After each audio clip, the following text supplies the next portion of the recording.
Так, ну давайте посмотрим. У нас пациентка Виктория. Что вас беспокоит? У меня болит спина. Давайте присядьте сюда. Ага. Испытываю дискомфорт при долгом стоянии, сидении. Я постоянно меняю позу. Удобнее стоять, если ноги пошире. Так, хорошо. Не могу лежать на спине, дискомфорт. Долго. Долго даже. 5 минут для меня не выносит. Как будто меня выкручивает. Вот. Хорошо, но мы на самом деле заметили, что в свое время еще, да, что Виктория, когда стоит, она не может стоять долго. Она то так встанет, то так, то сядет.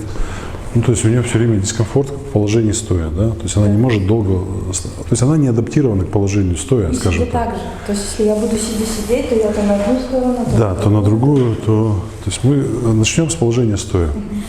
Первое, что мы сделаем, мы просто протестируем флексоры плеча, да?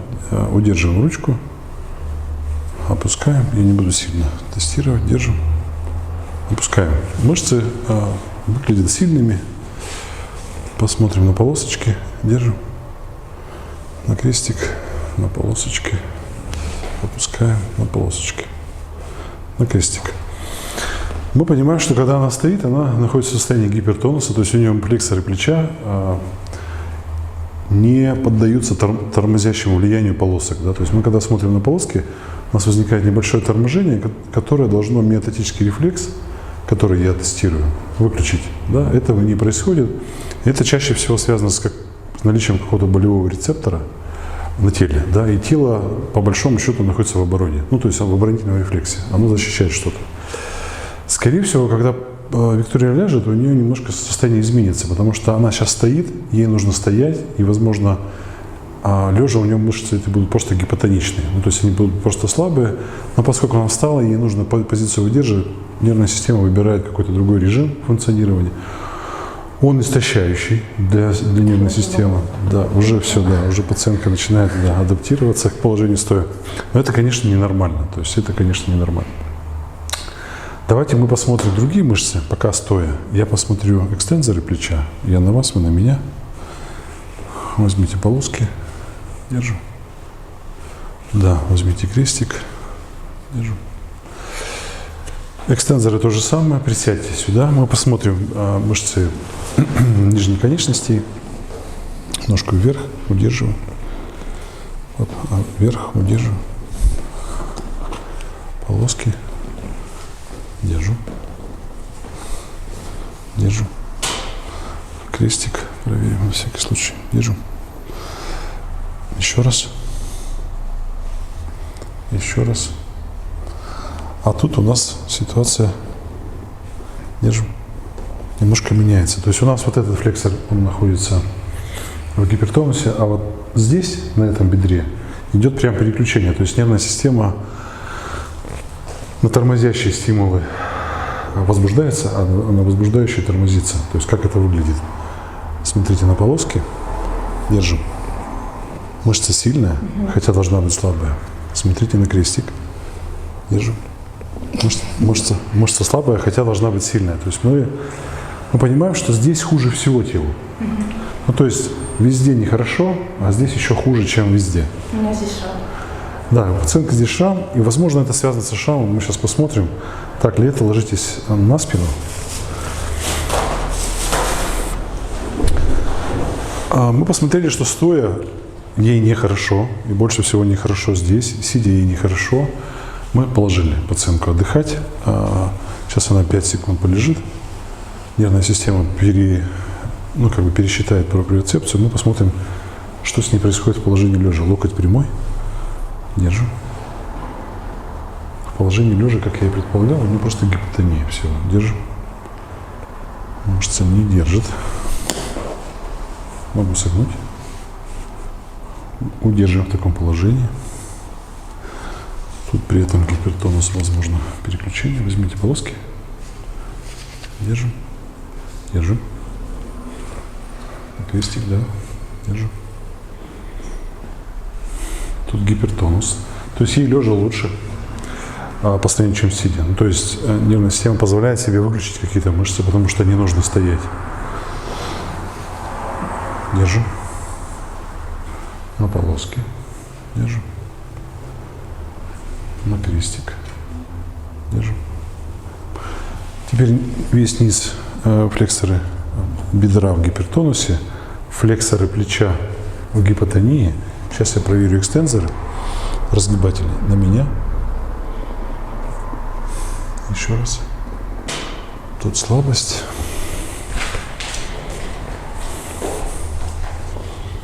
На меня. Тут гипертонус. Возьмите полоски. На меня. Гипертонус. Гипертонус. Теперь пациентка говорит, что у нее здесь есть рубец. Да? Мне интересно, как этот рубец влияет на тело. Да? То есть связан ли вот этот рубец с состоянием тела. Как это можно проверить? Я просто проверю те же самые группы мышц, при этом я придавлю эту зону, выключу как бы этот рубец на время. Смотрим на полоски. Держим. У нас гипертонус. Ну, можно крестик уже. Ну, давайте посмотрим. Держим. Держим, держим. Отлично. Теперь вы смотрите на полоски, а я выключу. А где рубец? Здесь тогда? Где-то вот так вот. Длинный большой. Длинный большой рубец. Я его просто прижму на время. Смотрим на полоски. Держим. И становится мышца нормотоничной. Да? Прям волшебство. Прям волшебство. Но это нервная система так выбирает. Теперь, окей, если я предполагаю, что лежа это помогает, будет ли это поможет ли это сидя и стоя? Присаживайтесь. Пациентку снова посадим, она 5 секунд посидит, нервная система опять пересчитает. И в ее случае выбором может быть такое, что она может просто прижимать этот рубец, и тогда она может быть, ей будет легче стоять. Можем даже это попробовать проэкспериментировать. Но я перестала чувствовать поясницу. Ну, как это? Мне кажется, это поясница. Ага. То есть сейчас стало лучше? Ну, не отпускает. Вот если... То есть если прижали, отпускает? Да. Если у меня тут еще укол есть, нет, это бесполезно. Хорошо. Я проверю, ну, пациентка чувствует, что ей лучше, если она прижимает этот рубец. Мы проверим, как с точки зрения тут гипотония, пока она... Держим. Гипотония, не устали, нормально? Не, нормально. Мы понимаем, что у нее сейчас нервная система, она уходит в гипотонию. Да, то есть у нее флексоры плеча гипотоничные. Я прижму рубец. Держим. Держим. Да, включается. Убираю 5 секунд. Держим. И все. Ну, то есть я себе подтверждаю, что этот рубец значим и лежа, и сидя. Сейчас мы еще и посмотрим стоя. Давайте мы посмотрим стоя, немножко я подвину. Сейчас 5 секунд постойте. У нас стоя был гипертонус всех флексоров. Мы сейчас посмотрим, что-то поменялось или нет. Я этот рубец в 6 лет получил. Держим. Держим. Берем полоски. Гипертонус. То есть она сейчас на полоске не тормозится. Представьте сейчас, что произошло. Смотрите, нервная система, когда она сидит, она говорит, ну хорошо, мне в принципе руки можно не напрягать, я могу себя не стабилизировать сильно в этом положении, она как бы их, и мышцы гипотоничные. То есть они просто не держат, да. И в этом положении, если пациентка будет долго работать, сидя что-то там, телефон держать, неважно что, она, во-первых, она может получить дисфункцию, во-вторых, она может, ну, как бы почувствовать какой-то дискомфорт, потому что мышцы не работают так, как нужно. Есть такое, да? Дальше она что делает? Она встает. Нервная система говорит, так, мне нужно куда-то идти, условно говоря, давайте мы попробуем к этому адаптироваться. И смотрите, сейчас держим. Мышца еще гипотоничная. Какое-то время проходит, нервная система пересчитывает. Мышца гипотоничная. Сейчас еще. Мне сложнее держать. Да, держим. Держим, держим. И все, и мышца ушла в гипертонус. Это выбор нервной системы, как адаптироваться стоя. Держим. Теперь я отсюда же проверяю этот рубец стоя, да? Здесь, да, я прижимаю. Смотрим на полоски. И возникает нормотонус. То есть он стоя, сидя, лежа влияет на ваше тело и как бы присаживайтесь. И дальше что? Ну как бы с точки зрения мануальной терапии, что мы делали? Пациентка жалуется на поясницу, Да. мы бы работали с поясницей, да, мы бы сделали какие-то манипуляции, мы бы не работали с этим местом. В голову бы не пришло. В голову бы не пришло, да.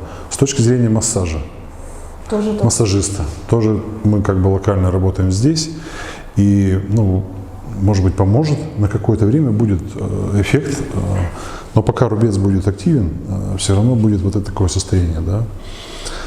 Следующий, там, остеопат, если заходит на работу, возможно, тут остеопатическое лечение будет более эффективное, более долгосрочный эффект будет, но пока мы не вылечим рубец, эта история будет продолжаться, да. Что будет происходить, если она, я не знаю, там какой рецептор, мы сейчас посмотрим, если там рецептор грубого касания, то есть она одевает штаны, например, жесткие, штаны начинают во время ходьбы раздражать этот рецептор, и она говорит: ой, я прошлась, и я устала. Да, какое-то время я прошла, и я все, идти не могу, мышцы слабые, потому что тело выключает вот это все, чтобы не раздражать этот рубец. Пациент не понимает, что с ним происходит, да, почему вдруг он в таком состоянии. Может быть, интуитивно она может ходить так, ну, то есть она скажет: а мне так лучше. Ну, интуитивно она нашла эту, или там как-то садиться, когда вот так как-то себя стабилизировать в этом месте, кажется, что стабилизирует. На самом деле она будет просто выключать рецептор. Полечим?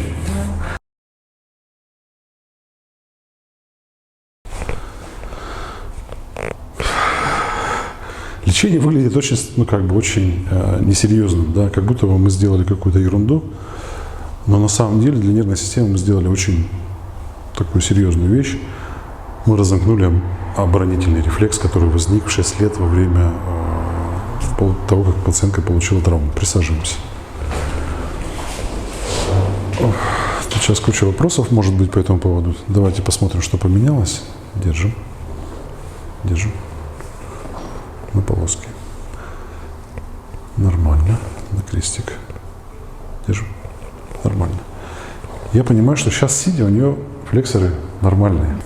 Хорошо, встаем.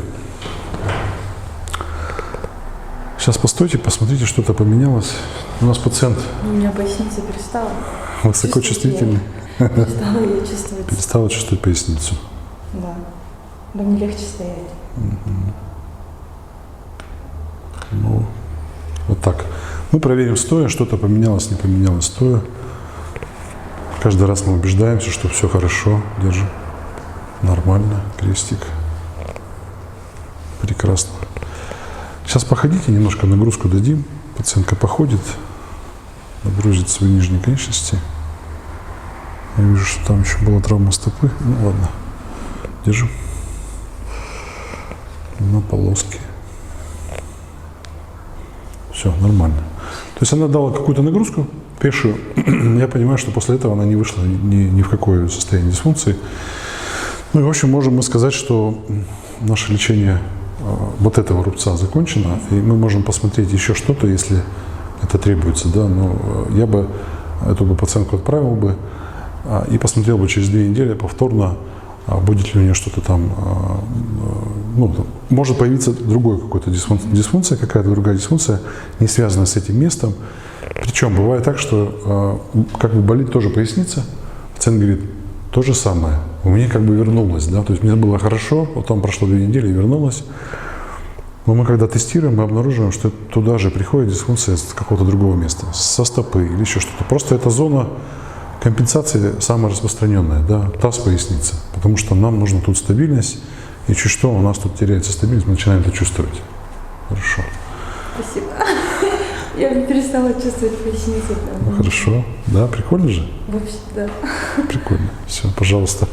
Спасибо вам большое.